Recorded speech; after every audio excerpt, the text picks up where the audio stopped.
Amis auditeurs, bonjour, bienvenue à ce nouveau Libre Journal. Je suis très heureux de vous retrouver pour une nouvelle émission, certes préenregistrée, mais vos courriers et messages seront toujours les bienvenus.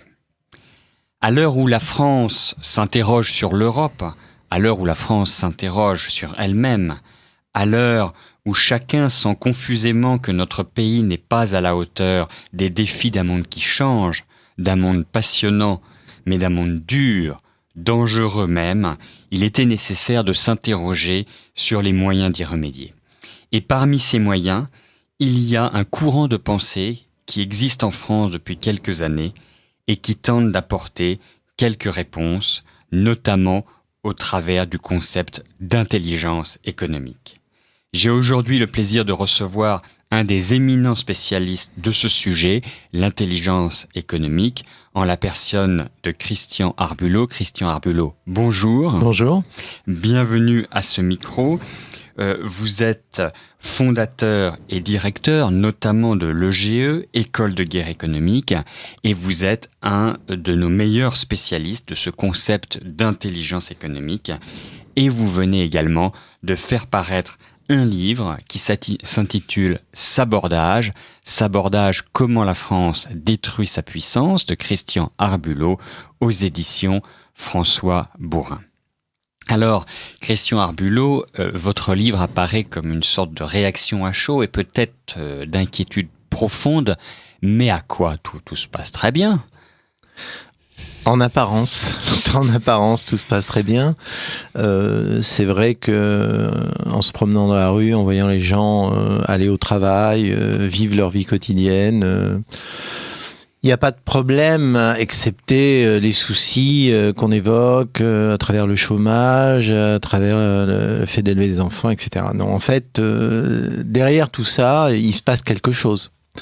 Et ce quelque chose, c'est un peu l'objet du livre que j'ai écrit, c'est-à-dire j'estime que la France, le pays où je vis, le pays que j'aime, est selon moi dans une situation très délicate pour une raison dont on parle finalement assez peu, qui est l'érosion, pour ne pas dire plus, progressive de ce qu'elle a peut-être de plus important, c'est-à-dire sa puissance économique, sa puissance militaire, sa puissance diplomatique. Le mot puissance étant à prendre, en tout cas dans mon esprit, comme la base même d'une réalité incontournable pour qu'un pays puisse exister sans subir la loi des autres, sans se faire envahir, sans se faire détruire par les autres, parce que le cours long de l'histoire, c'est hélas la démonstration que si un peuple ne sait pas se faire respecter des autres, il peut en subir très gravement les conséquences, voire disparaître. Christian Arbulot, quelle différence peut-on faire entre la puissance et finalement ce que vous avez défini comme qui s'est toujours appelé la souveraineté? Alors oui, bien sûr, il y a la souveraineté. On pourrait me rappeler aussi qu'il y a l'identité. Enfin, il y a oui, et la raison d'État. Enfin, tous ces éléments-là, tout ce qui fait la fonction consubstantielle de l'État-nation, tel que il a été très bien défini dans tous les bons manuels de sciences politiques. Absolument. Alors, j'y apporterai non pas une nuance, mais peut-être une approche un tout petit peu complémentaire. C'est-à-dire que quand j'ai fait Sciences Po Paris, j'en suis sorti en 75 avec un diplôme en poche, et on m'avait effectivement appris tout ce que vous venez de citer. Mais ce qu'on ne m'avait pas appris, et c'est ce que moi, par la suite, j'ai un peu découvert dans mes travaux et dans mes recherches, c'est que la guerre n'est pas, contrairement aux apparences, l'élément décisif d'expression d'un rapport de force.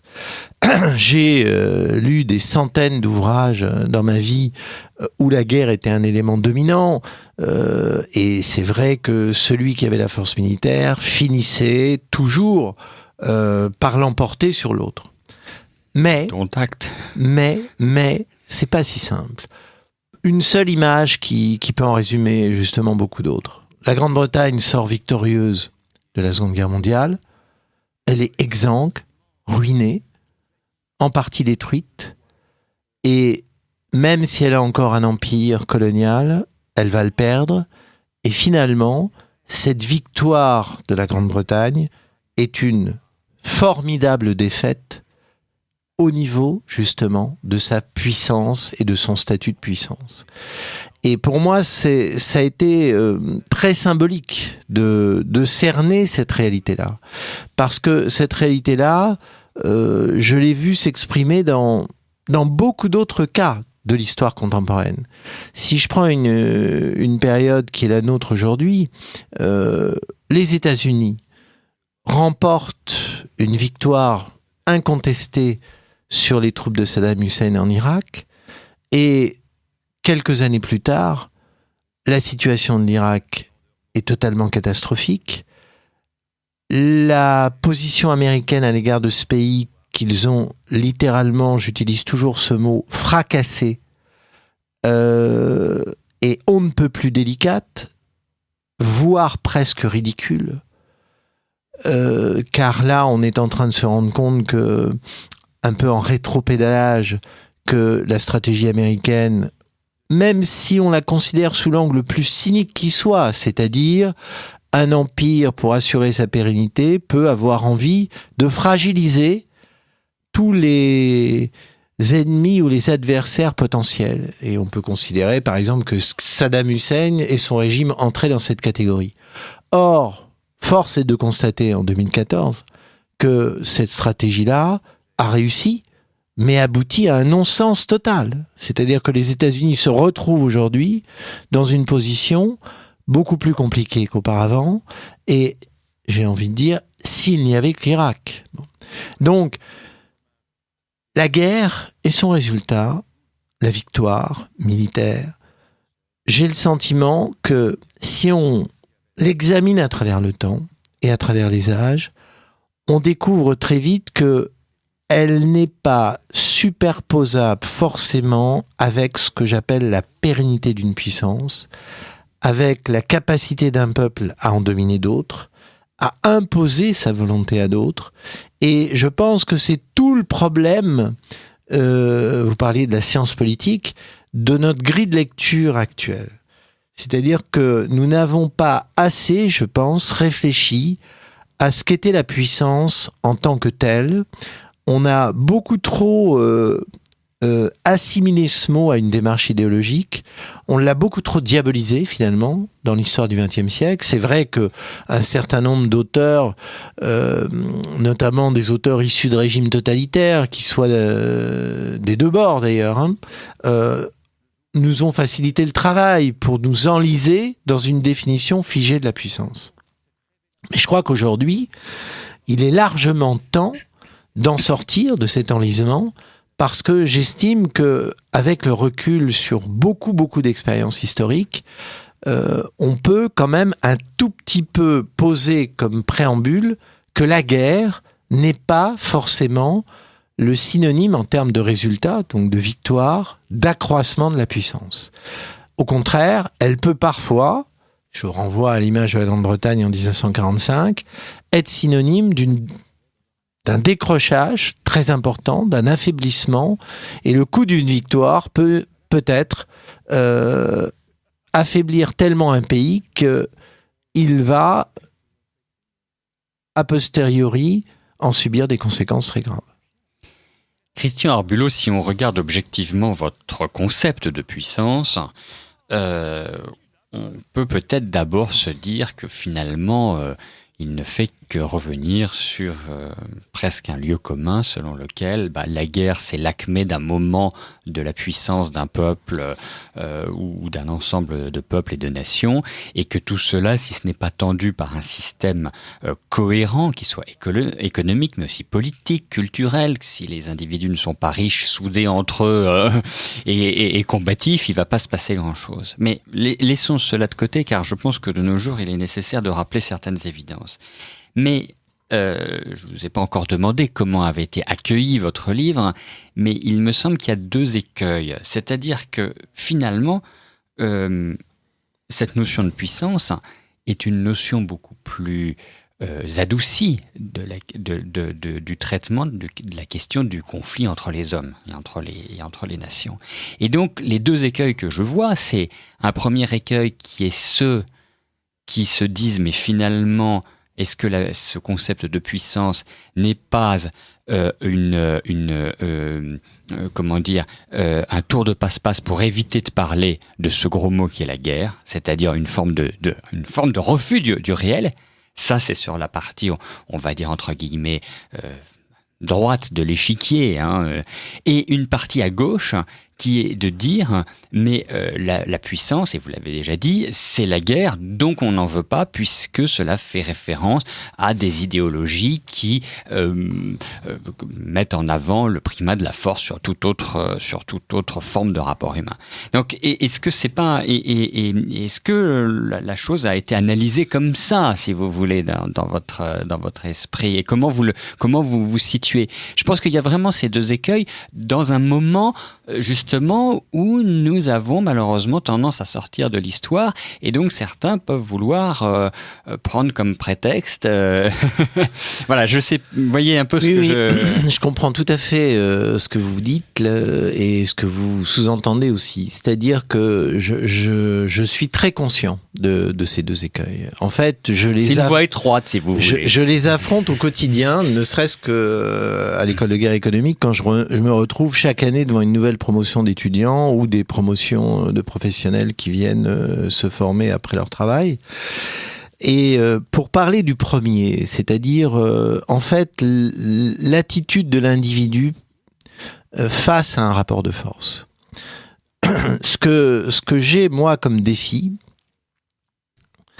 c'est d'essayer de leur faire comprendre que il faut apprendre à se battre et à assumer cette notion de combat. Les individus l'assument complètement dans leur vie privée, quand ils se déchirent entre eux au niveau d'un couple, ou dans leur vie professionnelle, quand ils essaient de prendre la place d'un autre, voire dans des milieux qu'on croirait totalement pacifiés. Je pense par exemple au monde académique, où les territoires déclenchent je ne sais combien de mesquineries, de coups de scalpel, de peaux de banane glissées sous les pieds d'un confrère universitaire, etc. Donc, ils savent en fait ce qu'est le combat, mais ils ne l'utilisent que dans certains cas, souvent dans une hypocrisie totale, que ce soit dans leur vie de couple, que ce soit dans leur vie professionnelle, que ce soit même en société, comme on dit. Donc, ce n'est pas assumé. Le premier écueil, c'est que le rapport au combat, mais pour aller plus loin, le rapport à la guerre, parce que effectivement, au-delà du combat, il peut y avoir la guerre. Ce rapport n'est pas assumé. Et dans la pédagogie qu'on essaie d'enseigner à l'école de guerre économique, il y a tout un travail pour faire comprendre d'abord ce qu'est un rapport de force.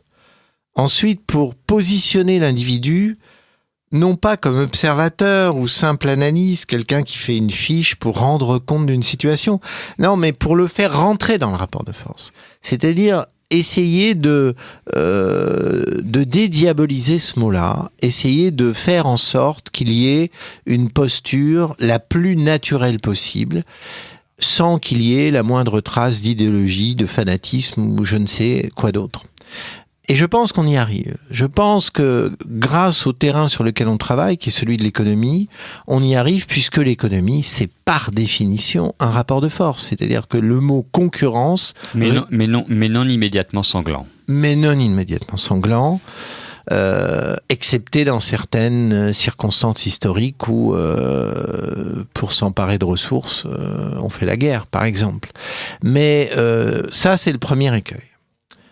Je pense qu'on y arrive pédagogiquement, non pas à le résoudre, mais en tout cas à faire comprendre le début du chemin pour cerner la dimension de l'écueil. Et surtout pour ne pas se bloquer, comme vous dites. C'est-à-dire comprendre un jour que c'est naturel de se battre, c'est naturel de gagner contre quelqu'un, ça peut être même euphorique dans le bon sens du terme, ça peut souder une collectivité, ça peut porter des valeurs plus fortes que celles de l'adversaire, etc., etc. Passons au second écueil. Le second écueil est beaucoup plus dur à surmonter. Et pourquoi ? Parce que les gens qui mettent en avant le pacifisme, le refus du combat, s'autoproclament défenseurs de l'humanité. Et quand on s'autoproclame défenseur de l'humanité, qu'on soit dans un parti, qu'on soit dans une organisation non gouvernementale, qu'on soit dans une petite association, ou sur son palier face à son voisin, que sais-je, la posture est habile. Et difficile de contrer. Et difficile de contrer. Seulement voilà. Êtes-vous l'ennemi du genre humain, cher monsieur ? Je ne suis pas du tout l'ennemi du genre humain. Je constate simplement que face à cette posture, il y a 2 ou 3 idées de base à rappeler. La première idée, il n'y a aucun peuple parfait. Chaque peuple a ses qualités et ses défauts. Et dès le moment où on constate que c'est une évidence, et c'est dur de contrer cette évidence, parce que celui qui, la main sur le cœur, dit « je suis parfait parce que je suis humaniste », va faire pouffer de rire n'importe quel interlocuteur. Donc il ne sera pas pris au sérieux. Donc il faut rappeler cette évidence. Aucun peuple n'est parfait. Ni même aucune personne. Ni même aucune personne. Ce qui veut dire quoi ? Ce qui veut dire que l'autoproclamation du défenseur de la veuve et de l'orphelin, en fait, n'engendre aucun chèque en blanc par rapport à l'histoire. Et elle est en soi d'une vulnérabilité totale. Et elle peut être très vite retournée contre celui qui ose l'afficher comme étant l'axiome de base. Puis ceux qui ont voulu faire le bonheur de l'humanité n'ont pas toujours quand même réussi parfaitement. Des expériences assez récentes du siècle passé le montrent assez. Alors j'en viens au deuxième argument. C'est, je me souviens qu'un jour, dans un colloque de géopolitique à Grenoble, quelqu'un m'avait interpellé, quelqu'un de l'extrême gauche, dont je viens, en me disant « mais votre discours sur les rapports de force, sur la puissance, on entend ça depuis des décennies, on sait très bien où ça mène, etc. etc. » Alors là, je lui ai posé une seule question. Je lui ai dit « je reconnais toute la pertinence de l'humanisme et j'admets la générosité qui peut se greffer dessus. Seulement voilà, j'aimerais que vous me répondiez, moi, à une autre question. Avez-vous trouvé la solution pour qu'une révolution se termine sur une fin heureuse ? Je serais très intéressé de la connaître parce que personnellement, je ne l'ai pas trouvée. Alors évidemment, ça l'a beaucoup énervé. Parce que les gens qui s'autoproclament défenseurs de l'humanité et de la veuve et de l'orphelin, le seul problème qu'ils ont, c'est qu'ils n'ont pas de solution. Leur seule posture, c'est d'accuser les autres. Ils ont les mains pures, mais ils n'ont pas de mains. Mais exactement. Et c'est ça le vrai point faible. C'est qu'ils n'ont pas de solution. Et on peut comme ça lister tout un tas d'exemples. Je vais m'attarder sur un seul. Le socialisme dans un seul pays a débouché sur une catastrophe. Alors, Christian Arbulot, il faut peut-être faire une différence entre l'humanisme, qui est on va dire une idéologie issue des Lumières, une vision du monde issue des Lumières, et qui s'incarne aujourd'hui plutôt dans la social-démocratie, et qui est peut-être irénique, mais qui n'a pas les mêmes fondements totalitaires que l'extrême gauche. Et d'ailleurs, l'extrême gauche qui, elle, a tellement bien pensé les rapports de force que ce n'est qu'une histoire de rapports de force, et que de Hegel à Lénine, c'est la façon dont dans la modernité, on arrive à penser de façon tellement intelligente les rapports de force que l'on crée une armée dont la force va permettre de conquérir plus de 40 pays. Et ça, c'est absolument remarquable. Et pour la petite anecdote, je n'ai abordé dans l'histoire de l'humanité les questions des rapports de force au départ qu'au travers du prisme du marxisme. Et après, j'ai élargi mon champ de réflexion. Donc, il faut peut-être faire la distinction parce que dans un cas, on a une vision irénique et dans l'autre, on a une vision totalement cynique. Donc, il y a vraiment deux extrêmes au sein de cette pensée de gauche qui est...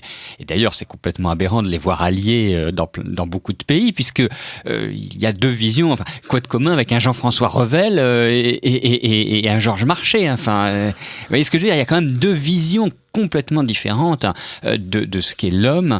Et dans un cas, il y a une vision irénique et dans l'autre, il y a une vision d'un cynisme qui va jusqu'au crime. C'est vrai, il y a une profonde différence. Oui, je sais, je défends la social-démocratie, mais pas par honnêteté intellectuelle. Mais j'en suis bien conscient. Mais, il y a un mais. Si l'extrême gauche a pu effectivement se construire une telle dialectique, c'est parce qu'on lui a donné tous les éléments pour le faire. Qu'est-ce que ça veut dire lui donner tous les éléments pour le faire? C'est que quand dans les mines du nord de la France au XIXe siècle, un mineur n'avait pas droit à des volets alors que le contremaître avait droit à des volets, je prends un exemple très simple, c'était déjà le début de la catastrophe qui allait aboutir à des révoltes, puis éventuellement ensuite à des révolutions. Et l'exemple du volet est adouci, je pourrais en prendre mais des milliers.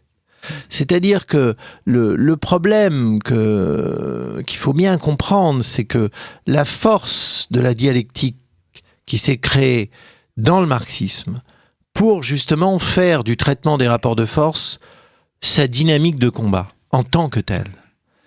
Elle a été possible parce qu'il y avait objectivement tout un tas de choses qui l'exprimaient.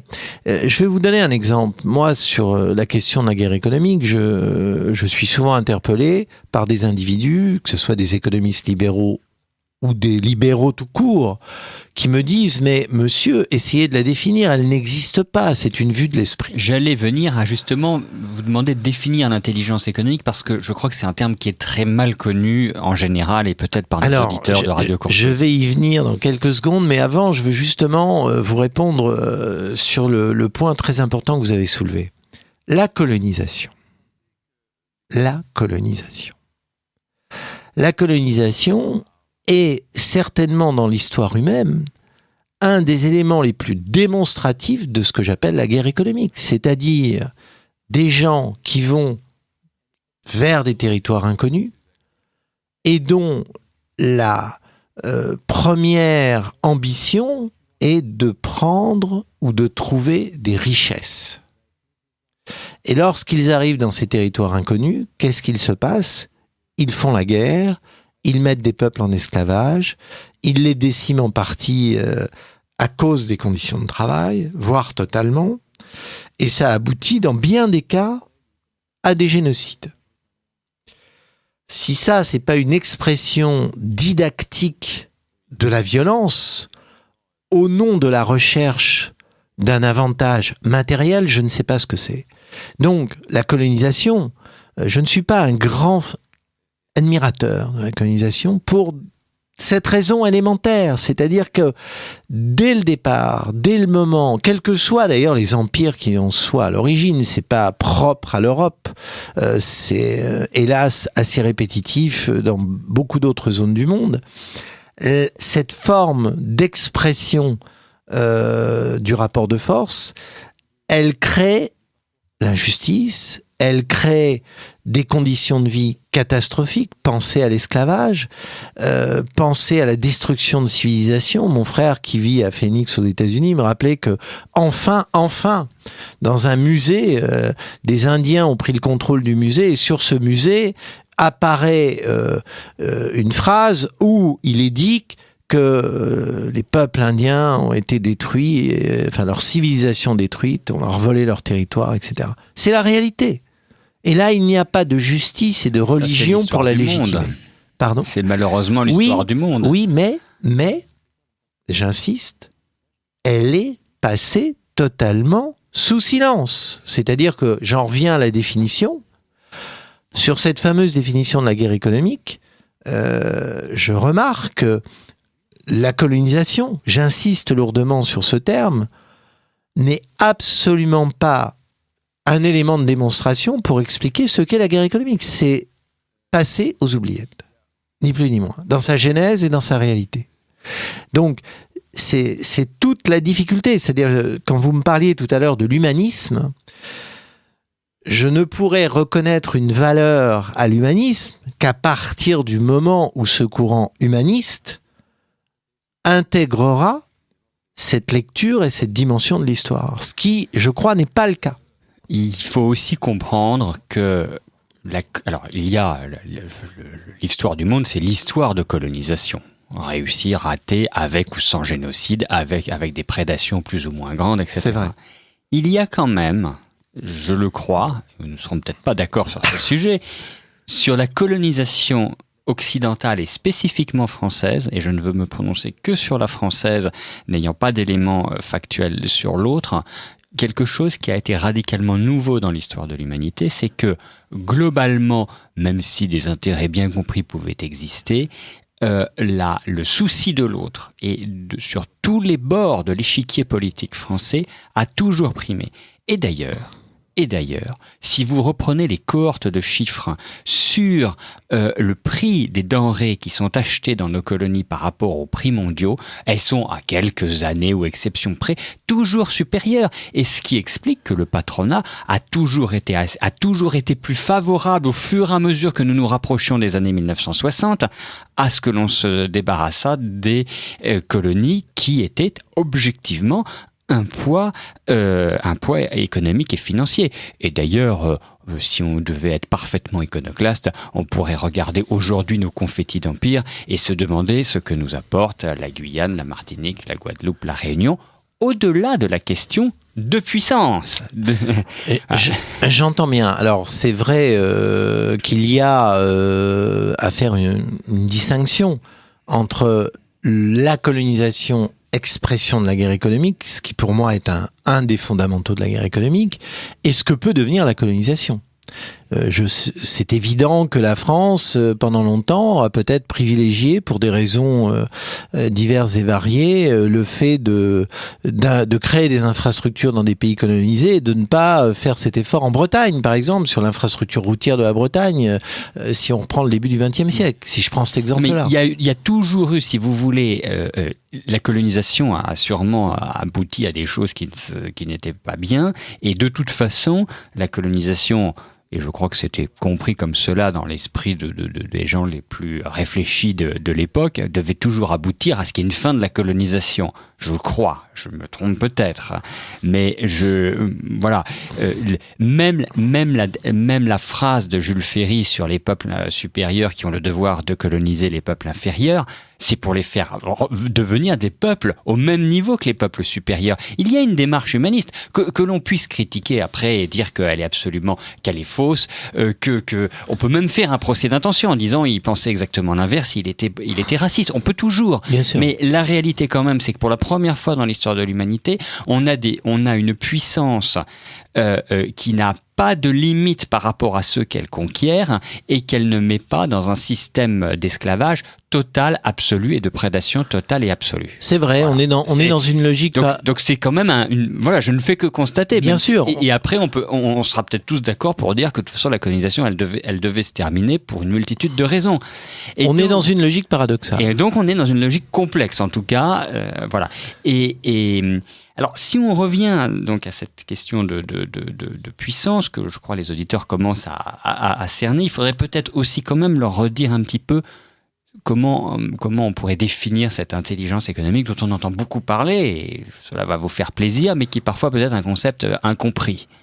Alors, D'abord, effectivement, l'expression n'a pas été heureuse, puisqu'on prend un mot anglais qu'on ajoute à un adjectif français, mais elle n'est pas de notre... C'est un mot français, mais qui n'a pas le même sens en anglais. Exactement, mais... plutôt l'anglais n'a pas le même sens qu'en français. Voilà. Comme on nous a refusé de parler de renseignement économique, puisque à l'origine c'était ce mot-là qu'on voulait utiliser, on s'est rabattu sur le mot anglais, ce qui a créé d'ailleurs effectivement une certaine confusion dès le départ. Mais je vais quand même essayer d'expliquer ce qu'est l'intelligence économique. L'intelligence économique, c'est tout simplement la volonté de faire comprendre comment on peut utiliser de l'information au service d'une stratégie à vocation économique. Comment optimiser l'usage de l'information. Et le concept n'est pas né tout à fait par hasard. Il est né à la fin des années 80, au début des années 90. Et je suis un peu à l'origine avec d'autres de sa naissance. Mais pour une raison évidente, c'est-à-dire que nous entrions de plein pied dans la société de l'information. Nous allions vivre à l'ère d'Internet. Nous étions donc déjà en mutation très très très importante. Nous voyons à l'époque émerger un deuxième monde, qui est le monde immatériel, à côté du monde matériel. Et on a bien senti que la mutation n'allait pas se résumer à une démarche aussi simple que le passage de la machine à écrire à l'ordinateur. Ça allait être beaucoup plus vaste. Un deuxième monde était en train de naître. Donc, il fallait absolument sortir de l'ornière dans laquelle nous étions enfermés à ce moment-là, c'est-à-dire que l'information égale le pouvoir, l'information ne se partage pas, l'information c'est quelque chose qui n'a pas de valeur, ce qui a de la valeur c'est le secret qu'on vous cache, etc., etc. Donc c'est pas totalement faux. Ce n'est pas totalement faux, je suis bien d'accord avec vous, mais ça ne pouvait pas se réduire oui, ça à ne peut pas se résumer à... Vous voyez ce que je veux dire. Donc il fallait absolument élargir en fait le champ de vision, et c'est une des raisons très très importantes de la naissance du concept. L'autre raison, qui n'est pas du tout anodine, c'est qu'on s'est rendu compte que, et j'en viens à la notion de puissance, l'information était intimement liée à une notion qu'on a encore énormément de mal à comprendre ou admettre en France, qui est comment accroître la puissance par des stratégies économiques. Et là, quand on a commencé à faire des études sur d'autres pays, étudier leur culture, leurs différences, et on a pris bien entendu les pays qui nous semblaient les plus performants dans le domaine, on s'est rendu compte que au cœur de ce système de développement, de ce système d'entrée dans la compétition, de ce système où le mot intérêt général, j'aime pas cette expression, mais je vais l'utiliser puisque c'est celle qu'on utilise d'habitude, et l'intérêt particulier faisait parfois très bon ménage pour enrichir un pays. Là, je reboucle avec votre question initiale du début. Un pays riche, une armée forte, qui est le slogan de l'Hermégie. Ce slogan a une pertinence universelle. Exactement. Universelle. Et c'est ce qui explique pourquoi on a voulu créer ce concept, parce que il était clair qu'il fallait rattraper un certain retard et surtout se réapproprier, car nous en avions les moyens, la dynamique qui est liée à cet extraordinaire gisement, la connaissance humaine, l'information et ce qu'on peut en faire. Vous êtes à l'écoute de Radio Courtoisie. J'ai le plaisir de recevoir Christian Arbulot autour de son livre « Sabordage, comment la France détruit sa puissance » aux éditions François Bourin. Christian Arbulot, pour ma part, je trouve que le terme intelligence économique est un terme très bien choisi parce que intelligence fait vraiment référence à l'intelligence, c'est-à-dire la volonté de comprendre et de créer un concept qui nous permette de comprendre le monde et ses enjeux économiques. Donc je pense que le concept est plus puissant en français que lorsqu'il est exprimé dans sa traduction, qui n'en est pas une, anglaise. C'est vrai, mais il a fallu 20 ans pour non pas l'admettre, mais le découvrir. Pourquoi ? Parce que justement, on est sorti d'un piège terrible qui était d'assimiler la démarche à une démarche de service de renseignement, en fait, de service secret. Et aujourd'hui, 20 ans après, on n'est plus du tout dans ce piège. C'est-à-dire que effectivement, aujourd'hui, la définition est celle que vous nous donnez. C'est-à-dire l'intelligence au sens français du terme, la compréhension des choses.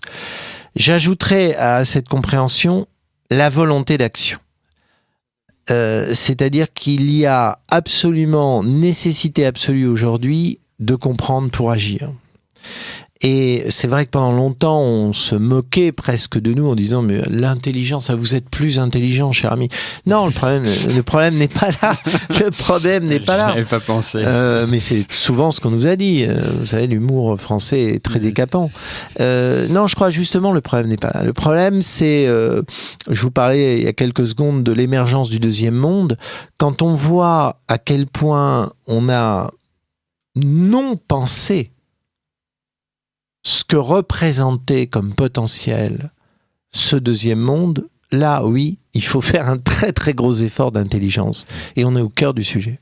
Alors Christian Arbulot, il y a une thèse intéressante dans votre livre, vous allez peut-être pouvoir nous la révéler en partie.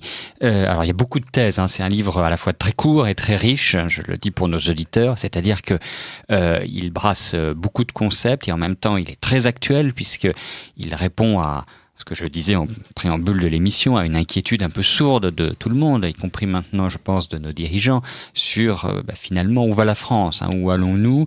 Est-ce que nous ne sommes pas un peu en train de perdre pied ? Et il y a donc une thèse qui est intéressante dans votre livre, c'est la façon dont probablement nous n'avons pas su sortir des contradictions internes, comme diraient certains, d'un certain nombre d'événements historiques et notamment de défaites. Alors peut-être pouvez-vous nous en dire un mot parce que je crois que c'est intéressant pour nos auditeurs. Oui, alors effectivement, le problème de la France ne se résume pas à des défaites, mais quand même très très très très lié à des défaites militaires notamment. Il est clair que le tournant de l'histoire de France, un des tournants fondamentaux, c'est la défaite de Waterloo. Si je prends simplement la symbolique de cette défaite. Pourquoi ? Tout simplement parce que, au même titre que la défaite de 1870 ou de 1940, ce sont ces trois éléments-là que je retiens dans mon livre, et je ne les retiens pas par hasard. Je prends ces trois éléments parce que chacune de ces défaites s'est traduite par une profonde fracture, et le mot est léger, de l'unité nationale.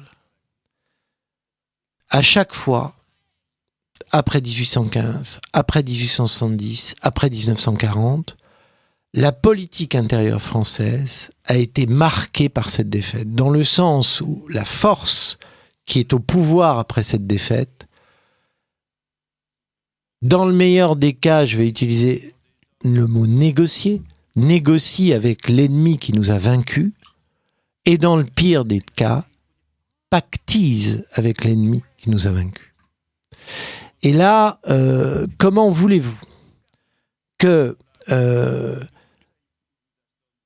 début de la Restauration, le début de la Troisième République et le régime de Vichy puissent garantir justement une unité alors qu'il y a cette fracture. Une sorte de tâche originelle. Exactement.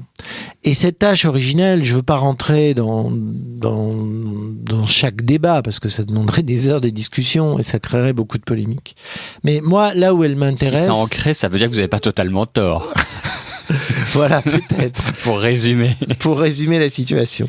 Mais là où, si vous voulez, où où je préfère cerner un point, c'est que personne ne peut contester que le mot patriotisme a volé en éclats après chacune de ces 3 dates. Parce qu'après 1815, il y avait au moins 3 clans, les bonapartistes, les royalistes et les républicains. Après 1870... Alors, il a volé en éclats, ou plus exactement, il s'est incarné de façon un peu caricaturale, dans un sens qui n'a pas permis une profondeur de pensée.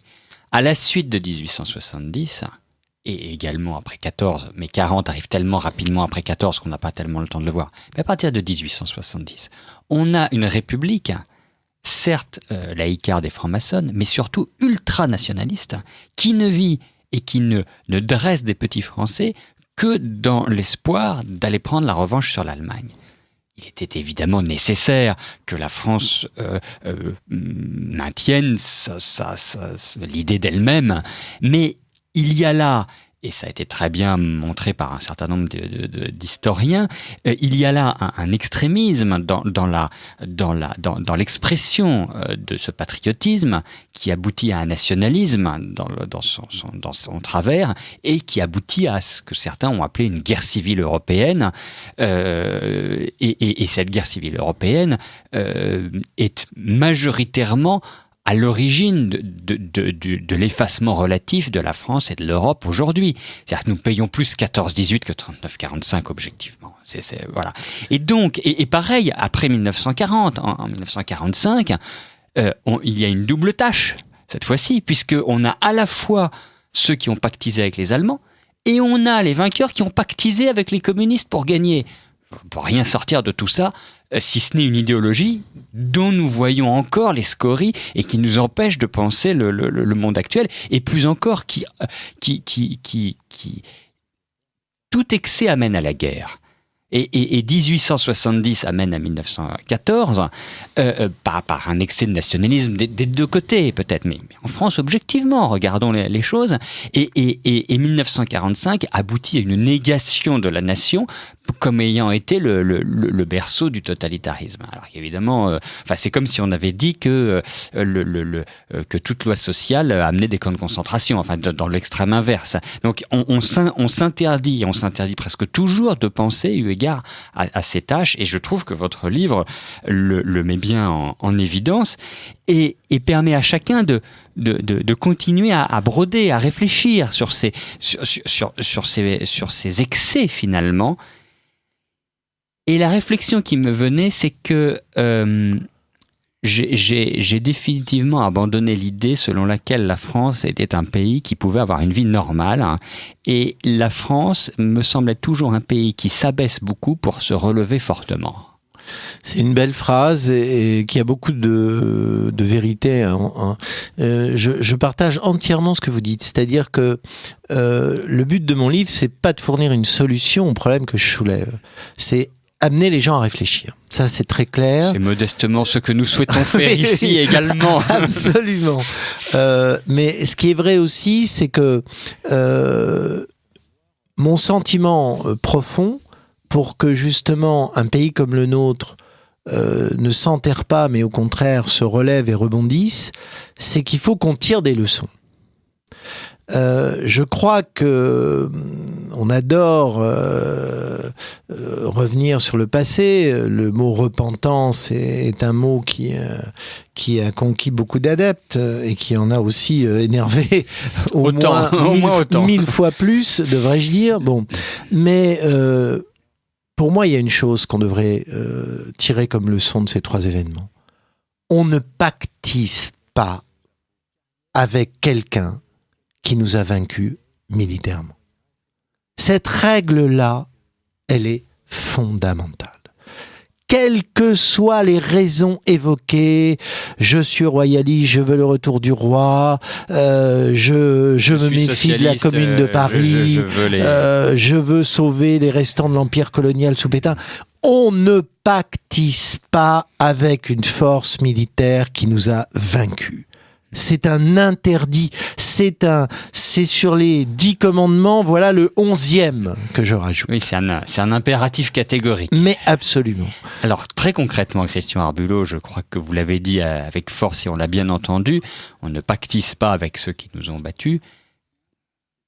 Aujourd'hui, qu'est-ce que cela signifie très concrètement ? Je vais renverser la formule. Est-ce qu'on s'allie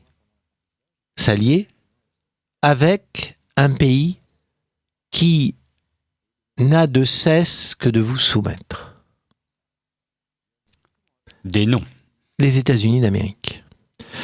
La question pour moi est essentielle aujourd'hui. Je considère que le monde est plus qu'à un tournant, et notamment le monde occidental. Et l'unité du monde occidental, qui malheureusement, contrairement aux apparences, l'Alliance Atlantique, l'OTAN et tout un tas d'autres organismes qui tendraient à nous faire croire que ce monde occidental est uni, le monde occidental n'est pas uni. Et c'est tout le problème qu'on va retrouver aux entournures des négociations sur le traité transatlantique, qu'on va trouver aux entournures de l'affaire de la BNP, etc. Enfin, nous y viendrons parce que ce sont des exemples très concrets. Pour moi, c'est une question essentielle. Pourquoi ? Parce que il est clair que l'alliance qui a été construite après la Seconde Guerre mondiale est profondément déséquilibrée. Elle est créée sur une ambiguïté, voire plus un non-dit. C'est la volonté absolue des États-Unis dès leur naissance de devenir la superpuissance du monde et d'évacuer ceux qui occupaient cette place, à savoir notamment les empires européens. Sur cette question-là, les États-Unis sont d'une hypocrisie majeure. Et c'est même indécent, devrais-je dire, qu'on ne le voit pas avec la lucidité, avec le recul du temps. Cette hypocrisie, on ne peut pas continuer à vivre avec sans la voir. C'est plus possible. Pourquoi c'est plus possible ? Parce qu'elle a un prix. Elle a un prix. Et ce prix, c'est quoi ? C'est que le monde occidental, sous la direction des États-Unis, aujourd'hui, va très mal. Ce monde occidental se retrouve face à un certain nombre d'adversaires très différents, aussi bien politiques que religieux qu'économiques, et je ne vois pas en quoi le cynisme des États-Unis, tel qu'il s'explique depuis au moins une trentaine d'années, garantit à terme la sécurité de ce monde occidental. Je pense qu'au contraire, cette sécurité est en train de se fragiliser très vite et que les phénomènes avant-coureurs qui sont toujours très intéressants à observer dans cette période de l'histoire, ce sont des pays, par exemple comme le Japon, qui ont absolument besoin de la sécurité américaine dans la couverture nucléaire, par exemple, qui se disent dans 30 ou 40 ans, mais est-ce qu'elle existera toujours ? Est-ce que nous ne devons pas devenir un pays nucléaire pour assurer notre propre sécurité ? Et quand on voit émerger ce doute, et je n'ai pas lu ça dans un journal, je suis allé à Tokyo, je connais des Japonais proches du Premier ministre actuel, et je sais très très bien que ce doute existe, et qu'il y a même des personnes aujourd'hui, des Japonais, dont une va venir en France, pour étudier comment la France est devenue un pays nucléaire, non pas en faisant de l'espionnage avec ce problème de la prolifération, non, tout simplement pour essayer de comprendre comment ce pays exsangue, sorti d'un état de faiblesse absolue au lendemain de la Seconde Guerre mondiale, va se donner les moyens de créer sa propre arme atomique, alors que les États-Unis ne le souhaitent pas dans un premier temps, et l'URSS encore moins dans la même période. Donc, il est clair que la sécurité du monde occidental ne peut plus être regardée en 2014 comme elle l'était en 1945. Nous ne sommes plus du tout à la même période. Et mon constat est le suivant. Les États-Unis, à cause de leur stratégie, n'aident pas l'Occident à se renforcer aujourd'hui. Et c'est un vrai problème. Et c'est un problème sur lequel il faudrait discuter et de manière très, très, très importante avec eux, ce débat n'existe pas. Deuxième élément, au niveau de l'économie, il est clair que le monde occidental, je n'ai pas à en faire la démonstration, ne se renforce pas non plus, et qu'il va bien falloir réfléchir à cette situation, indépendamment de toutes les pensées ou les adhésions à je ne sais quel idéal, entre guillemets. Je pense au libéralisme, par exemple. Donc, cette deuxième question est fondamentale. Et la troisième question, peut-être la plus importante, c'est comment retrouver une unité si l'empire dominant, car c'est pour moi un empire, les États-Unis, ont opté pour une autre approche. Et je tiens souvent à rappeler que le problème des États-Unis, c'est qu'ils s'estiment tellement archi-dominateurs, ce que j'appelle puissance totale et non pas superpuissance, dans le deuxième monde en émergence, c'est-à-dire le monde immatériel. Ils estiment que l'avenir du monde est tellement conditionné par le développement de ce deuxième monde que, d'une certaine manière, ça leur suffit.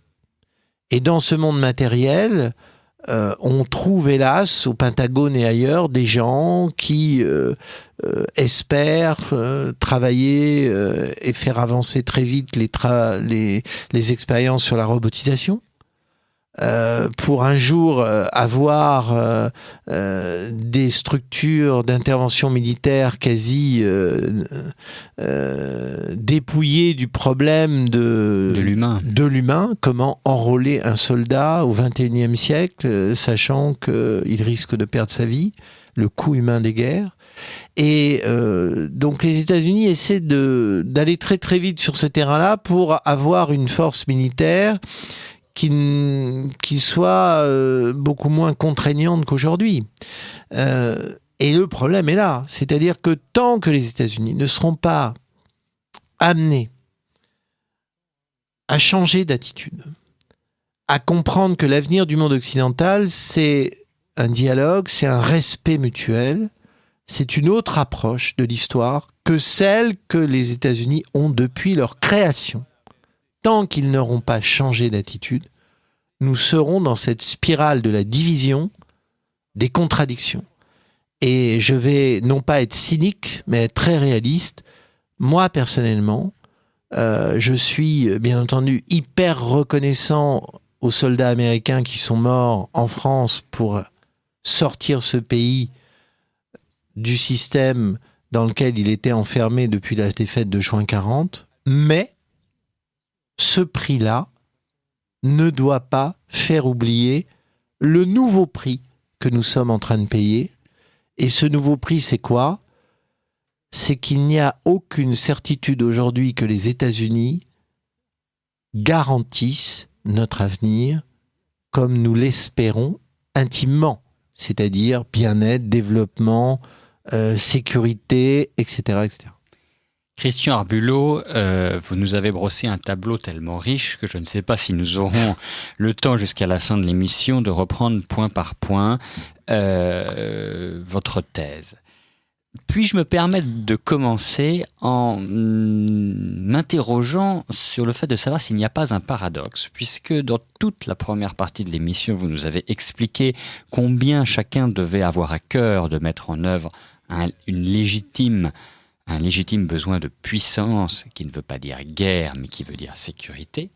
Or, aujourd'hui, je vois que, à l'exception de certaines guerres très locales au niveau du monde, et beaucoup moins importantes qu'il y a un certain nombre d'années, les États-Unis appliquent exactement le concept que vous nous avez présenté, c'est-à-dire un nombre limité d'interventions de la force, une relation déséquilibrée du fait de leur puissance, mais je dirais d'un déséquilibre naturel, une absence de volonté totalitaire sur les esprits. Et finalement, si vous vous mettiez à leur place, je n'ai qu'une seule question à vous poser. Est-ce que vous changeriez un seul iota de leur politique ? Donc j'ai un petit peu de mal à comprendre. Alors, c'est une bonne question. Dans la lecture de la vie des empires, parce que je pense qu'il faut revenir un peu sur l'histoire pour répondre à votre question, je ne crois pas que les empires qui veulent à tout prix imposer, non pas leur vision, mais leur sens des réalités, aient un grand avenir.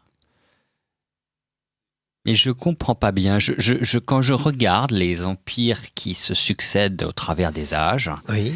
j'ai tout de même l'impression que l'empire américain, je suis assez d'accord avec l'expression, a une volonté beaucoup moins farouche et beaucoup moins radicale que beaucoup d'autres, peut-être pas que tous les autres, mais que beaucoup d'autres, d'imposer ses vues, objectivement.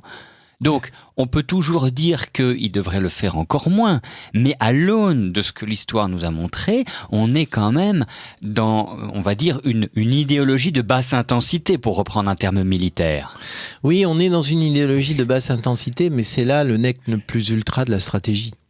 Oui, parce que là, vous parlez d'influence, mais on est vraiment beaucoup plus haut là. On s'interroge sur le rapport entre les États-Unis et finalement la liberté du monde. Oui, alors... Et il ne me semble pas les menacer plus que son hégémonie naturelle lui permet raisonnablement. Ça dépend des sujets qu'on aborde, parce que j'estime que la manière dont les États-Unis sont comportés en Irak... Je pense qu'ils ont fait une faute personnelle, c'est-à-dire qu'ils payent un échec personnel. Il n'y a pas que l'Irak. Mais je ne pense pas... Il n'y a pas que l'Irak. Oui, mais... C'est parce que le problème... L'Irak, c'est-à-dire qu'un anti-américain primaire aurait déclenché la guerre en Irak, objectivement. Je ne vois pas quel a été le gain en termes de puissance pour les États-Unis. Ce que je veux dire par là, c'est pas tellement le problème de puissance là. Le problème, c'est la manière de faire. C'est-à-dire que c'est un échec, on est d'accord, mais il est circonscrit. Et ils n'ont pas voulu mettre l'ensemble du monde à feu et à sang. Il est circonscrit. Bush n'est pas Hitler et n'est pas Staline non plus. Il faut raison garder. C'est vrai, mais vous voyez ce que je veux dire. Il ouvre quand même une porte à beaucoup d'autres choses. Par rapport à l'agressivité, par exemple, d'un monde comme la Chine, c'est-à-dire que les États-Unis sont des bisounours. Ça ne veut pas dire qu'il faille accepter le bisou du bisounours. C'est un autre sujet. Mais par rapport, et c'est pour ça que je repars sur l'histoire et que je reviens encore au temps présent, par rapport à la volonté farouche de la Chine, son absence totale de bonne foi, enfin ce n'est risible. Les États-Unis semblent quand même dans notre Weltanschauung, dans notre univers, alliés mais concurrents. À condition qu'ils ne nous fragilisent pas. Alors, et mon problème est là. Alors ça, c'est un deuxième point de mon problème, entièrement raison. Mon problème n'est pas. Je vous rejoins. Je sais très bien que le cynisme d'un pays comme la Chine est redoutable. Il n'y a pas que la Chine. Mais ce que je veux dire par là, pour qu'il n'y ait pas de quiproquo entre nous, justement, c'est que mon propos sur les États-Unis, quand j'aspire à ce qu'on retrouve une autonomie de réflexion stratégique, c'est par rapport à la manière dont ils peuvent nous fragiliser. Alors, c'est le deuxième point de votre propos, et c'est là où je crois que les deux se télescopent. C'est-à-dire que le deuxième point de votre propos, c'est en effet, nous, qu'est-ce que l'on peut faire pour être moins fragile ? Et depuis le temps que je regarde les discours sur l'Europe et la France versus les États-Unis, je vois là aussi deux écueils. D'accord. Ce sont deux extrêmes. Voilà. Le premier qui est une américanophilie sans limite, en disant que ce sont nos cousins germains qui nous ont toujours protégés et qui nous ont permis de grandir, etc. Vision un petit peu irénique, et j'en suis intimement persuadé. Et une autre vision qui consiste à dire que voilà, c'est l'ennemi culturel, c'est l'ennemi idéologique, c'est l'ennemi politique, c'est un empire qui veut nous asservir, etc. Objectivement, moi je n'ai aucune affinité avec l'une ou l'autre des deux thèses. Je dis que la vérité semble d'autant plus au milieu que l'on en revient à votre livre. Oui. Comment la France détruit sa puissance ? C'est pas ça, c'est comment, le sous-titre, c'est comment les États-Unis prennent le pas sur la France et peut-être sur l'Europe par défaut.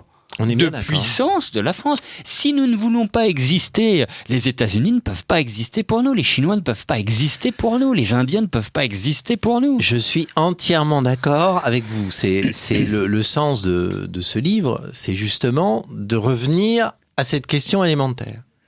C'est-à-dire d'assumer ce que nous sommes. Mais pour moi, qui est la question, quand j'évoquais tout à l'heure le besoin de revenir sur notre histoire et de partir de fondamentaux sur lesquels finalement on ne peut rien dire, qui sont évidents. Cet effort-là, qui n'est pas fait, était vraiment la première marche, si vous voulez. Et dans cette marche, je mets à la fois ce qu'on évoquait sur le 11e commandement qu'il faudrait rajouter, mais je mets aussi ce que disait Bainville sur le fait que la France a toujours été un pays fragile, où le processus d'unité nationale est très compliqué à construire, voire impossible à construire. Je ne reviens pas sur la guerre des Gaules de Jules César, mais on sent bien qu'il y a un problème interne lié aux compositions qui fait une richesse et qui peut être une force. La France l'a assez montré. On est bien d'accord, mais il faut vivre avec, disons, et bien voir les deux aspects. Donc ça, il faut l'intégrer. Et tant qu'on n'aura pas intégré ça, effectivement, c'est pas à des pays extérieurs de le faire à notre place. Parce qu'en fait, vous dites aussi deux choses sur les États-Unis. Vous dites d'une part qu'ils sont trop puissants pour nous et donc nous asservissent, disons les choses sans phare. Et de l'autre, vous dites, mais attention, ils ne sont plus assez puissants. Donc nous aurons un suzerain impuissant.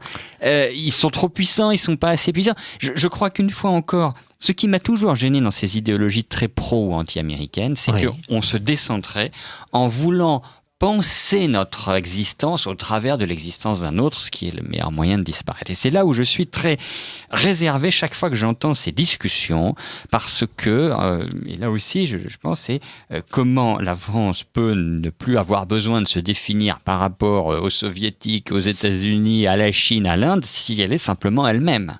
Je suis d'accord, je suis d'autant plus d'accord que c'est à chaque fois ce que nous ne faisons pas. C'est-à-dire essayer de se penser soi-même, c'est bien d'une part revenir sur ce que nous avons été et en tirer les leçons. Ça, j'insiste, cette première phase, elle est essentielle et je ne suis pas certain qu'on l'ait abordée. Enfin, d'ailleurs, c'est un peu pour ça que j'ai écrit ce bouquin. Mais il y a une autre phase qui me semble tout aussi importante d'une certaine manière et qui est à fleur de peau de beaucoup de débats en France en ce moment. La France, quel est son devenir ?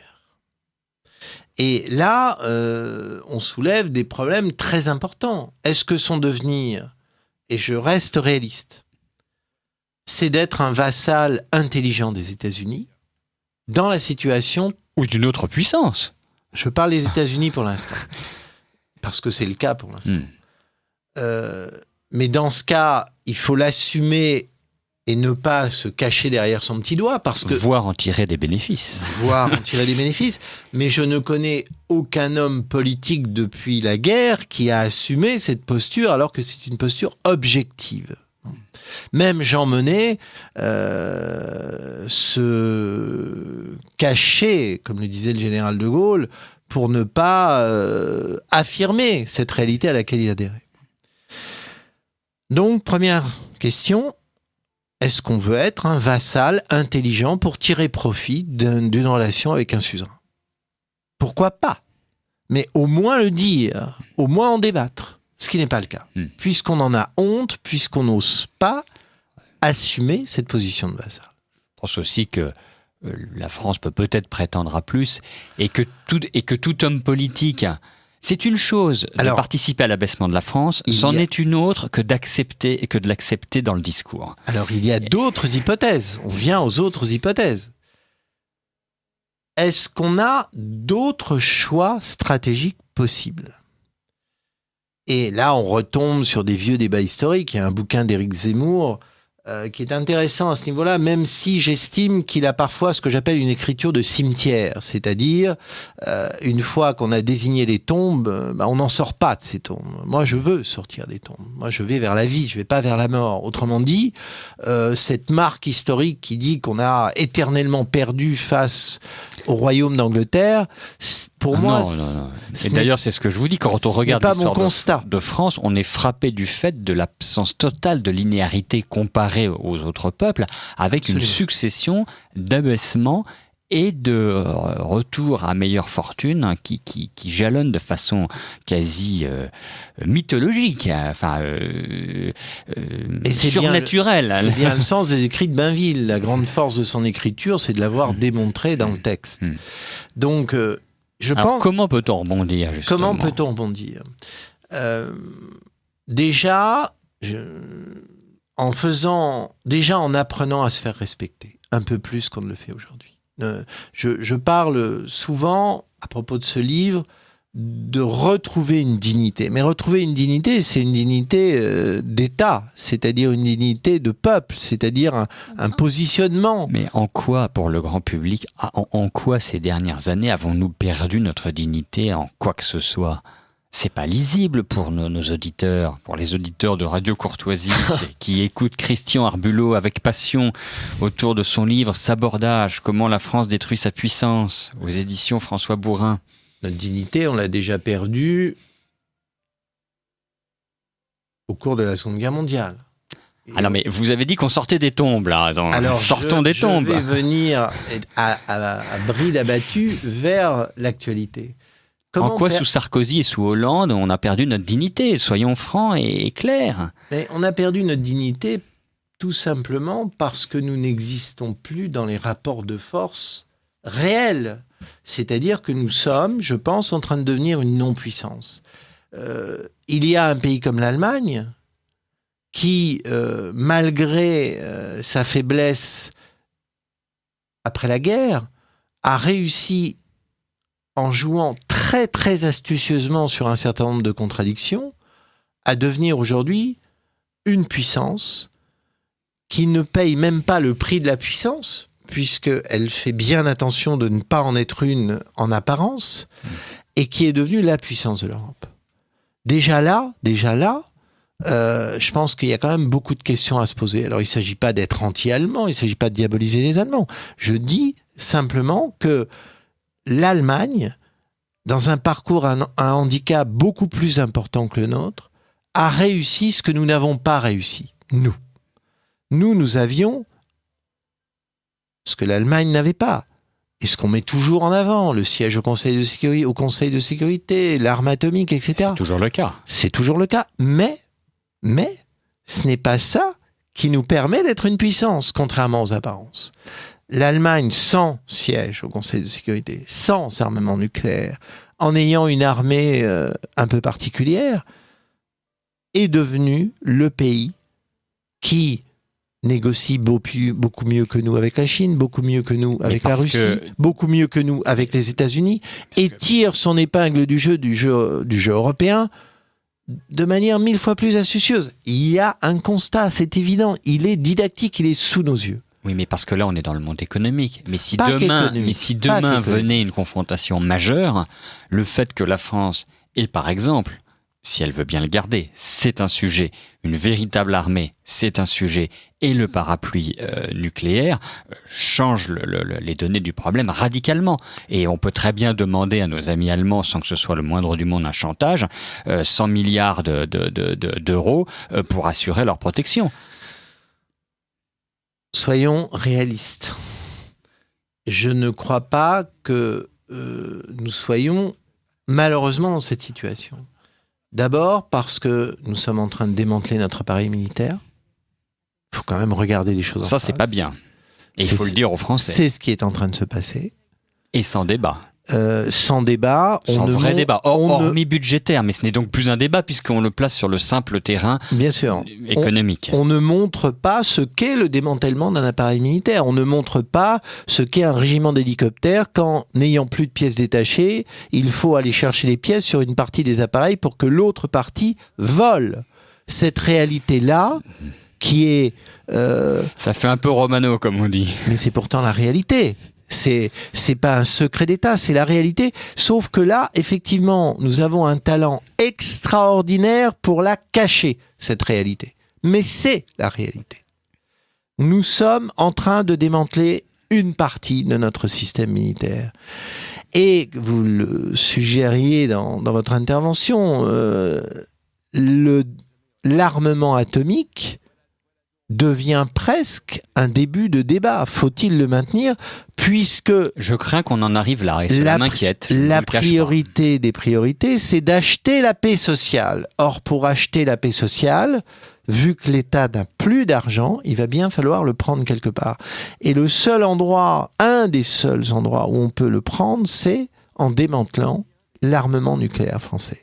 Donc, on arrive, si vous voulez, on parlait de puissance tout à l'heure, je faisais la comparaison avec d'autres situations, on arrive au point où il va falloir faire des choix qui vont avoir une conséquence directe sur la vie quotidienne des Français. C'est-à-dire que si nous ne pouvons plus payer la paix sociale, vous savez très bien ce qui va se passer. C'est-à-dire, c'est pas 2-3 attentats qui, et paix à leur âme, qui créent des morts ou qui créent des blessés de Mera et compagnie. C'est la révolte sociale. C'est une digue qui casse. C'est des dégâts beaucoup plus importants. Donc cet enjeu-là est majeur. Ce qui explique que le démantèlement de l'arme nucléaire, mais ça, les politiques n'oseront jamais le dire à l'opinion publique, ils n'en ont pas le courage, ça se saurait, c'est de dire, vous voulez quoi ? Vous voulez qu'on maintienne un armement nucléaire, mais qu'on ne paie plus la paix sociale. Et si on ne paie plus la paix sociale, il faut en assumer le prix. Le vrai débat est là. Celui qui n'existe pas, alors, le vrai débat. Je vous entends. Bon, je comprends bien que c'est sans doute ce qui agite les esprits, peut-être quand même, disons-le, un peu tordus, un peu malades de certaines de nos élites, pas toutes, j'espère, mais cette soi-disant paix sociale, c'est ce qui nous tue. Donc, si on veut supprimer ce qui est là pour nous défendre, pour augmenter ce qui nous tue, je crains que là, dans ce cas-là, les craintes que vous laissez paraître dans votre ouvrage deviennent réalité. C'est justement, il manque une partie dans cet ouvrage qui porte justement sur cette question. C'est-à-dire, vous avez parfaitement raison de dire, c'est ce qui nous tue. Ce pauvre Michel Rocard, en créant le RMI, a commencé à nous tuer. Mais il le faisait justement dans la pure tradition de la social-démocratie. Oui, je sais. Si vous voyez ce que je veux dire. Là, on est dans J'en mesure toutes ces faiblesses aussi. On est dans J'ai simplement voulu être juste. Voilà, mais là, on est dans la pure tradition de la social-démocratie. C'est-à-dire, le mauvais côté de la social-démocratie, c'est la lâcheté. Et une fois de plus, une forme de trahison, toujours à un moment ou à un autre en France, parce que nous sommes quand même, quoi qu'on en dise, un pays très nationaliste, et c'est le paradoxe, au profit d'un parti étranger, au sens général du terme parti. Et ça, c'est là aussi une constante, et on a quand même l'impression que les incantations du passé ne préservent pas des erreurs du présent.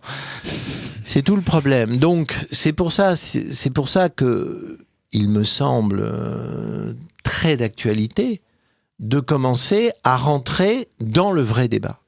Et pour moi, le vrai débat est très simple. La France ne peut pas continuer à rester sur cette hypocrisie qui est payer la paix sociale, quitte à démanteler son système de défense. C'est plus possible.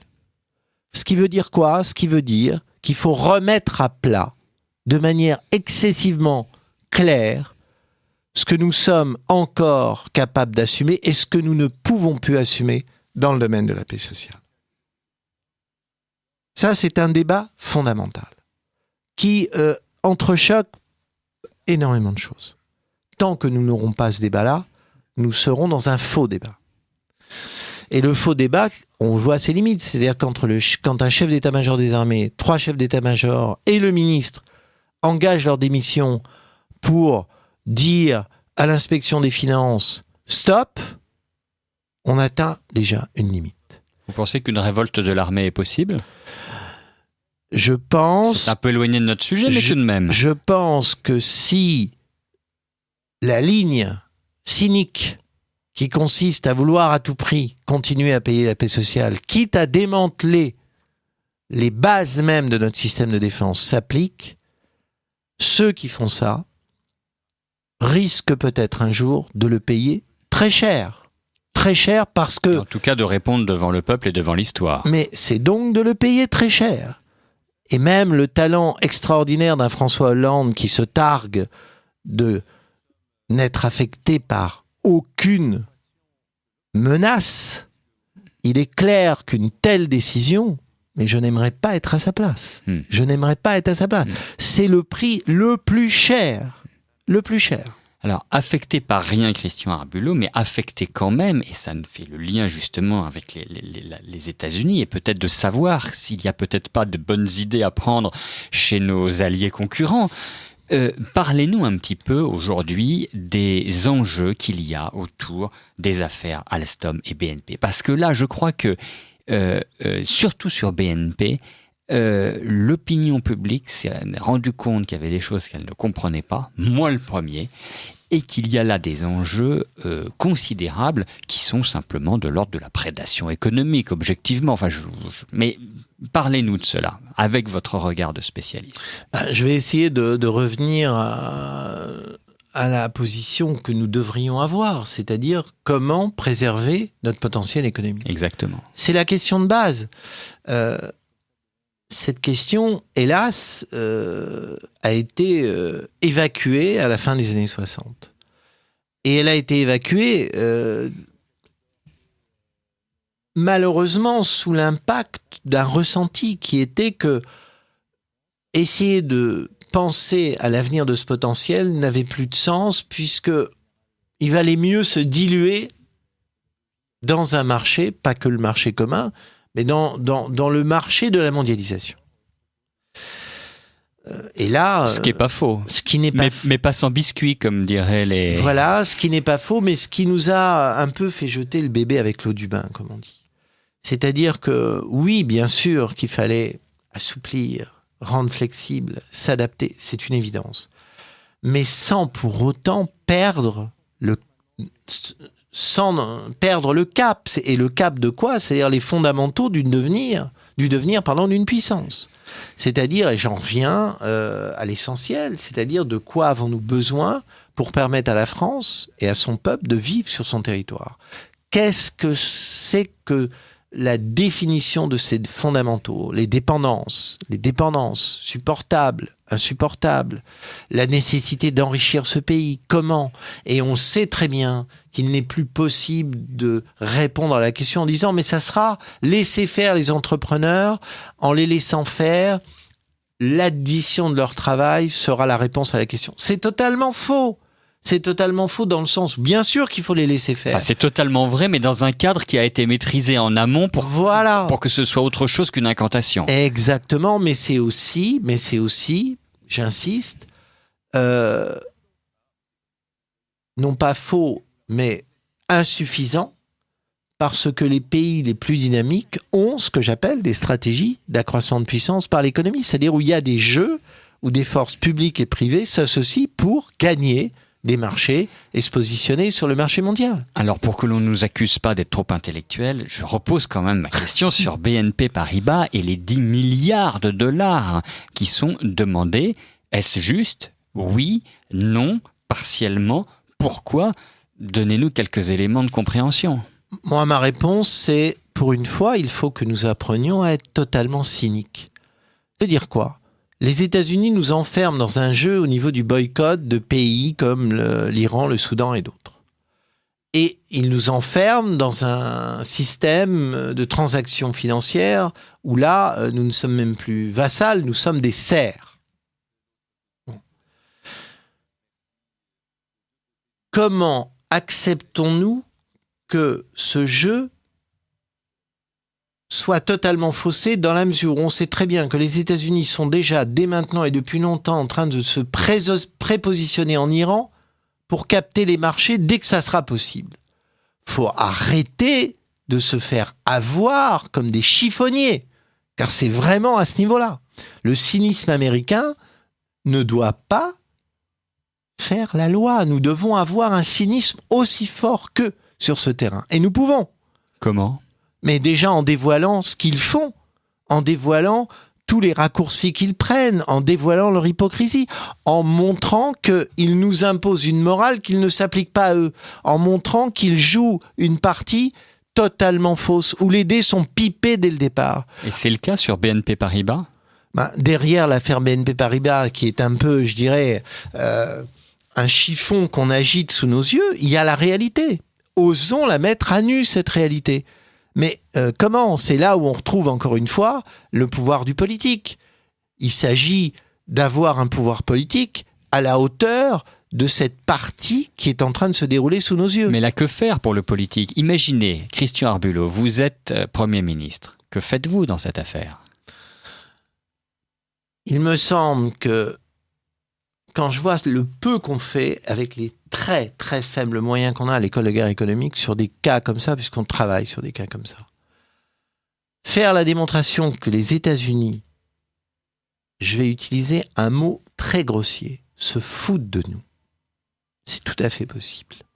Le faire dans le monde immatériel, c'est tout à fait possible. Alors évidemment, il y a un art de la guerre. L'art de la guerre, c'est quoi ? C'est pas de mobiliser nos services de renseignement pour faire ça. Non pas qu'ils ne soient pas à le faire, mais parce qu'ils seraient immédiatement montrés du doigt dès la première seconde où ils commenceraient à le faire. Non, il faut être capable de faire comme les Allemands. Pourquoi les Allemands, eux, se sont emparés de le faire Snowden comme nous n'avons pas su le faire ? Parce qu'ils ont pris le prétexte du traumatisme de la RDA. Et c'est très astucieux. Mais nous avons des capacités à faire comme les Allemands. On a un peu de jugeote quand on veut bien en avoir. Donc, arriver à piéger l'autre. Quand on a voulu faire libérer les 2 faux époux de Thuringe et obliger la Nouvelle-Zélande à accélérer cette libération, là, il y a eu un inspecteur des finances ou un diplomate un peu intelligent qui a regardé l'état des relations économiques entre les 2 pays et qui a bien vu que la Nouvelle-Zélande, si elle voulait toujours continuer à exporter en France certaines quantités de produits qui étaient importantes pour elle, il fallait qu'elle fasse des concessions. Ce jeu-là, nous savons très bien être habiles. Et la réaction du ministre des Affaires étrangères en disant qu'il ne pensait pas que cette amende soit entendable, est-ce que c'est déjà un début de prise de conscience ? C'est déjà un pas, mais je pense qu'il faut accompagner ce pas par d'autres signaux pour ramener les États-Unis à la raison. Et nous avons les moyens de les ramener à la raison. Encore faut-il vouloir le faire. Christian Arbulot, merci beaucoup pour cet entretien. J'espère que les auditeurs ont été passionnés par l'ensemble des enjeux qui évidemment doivent tous les toucher car ils concernent leur avenir, l'avenir de leurs enfants, l'avenir de leur pays, l'avenir de l'Europe, même si c'est un mot qu'on n'a pas beaucoup prononcé et j'aurais aimé vous entendre. Hélas. À ce sujet, il y a beaucoup à dire pour voir comment l'Europe pourrait être justement le contrepoint des États-Unis ou en tout cas un partenaire de dialogue aussi musclé que le sont les États-Unis à notre égard. En tout cas, les auditeurs pourront avec profit se reporter à votre livre, Christian Arbulot, Sabordage, comment la France détruit sa puissance. Encore un grand merci et peut-être pouvons-nous dire que c'est plutôt à l'abordage pour conclure. Absolument. Christian Arbulot, merci. Merci Amis beaucoup. auditeurs, dans 4 semaines.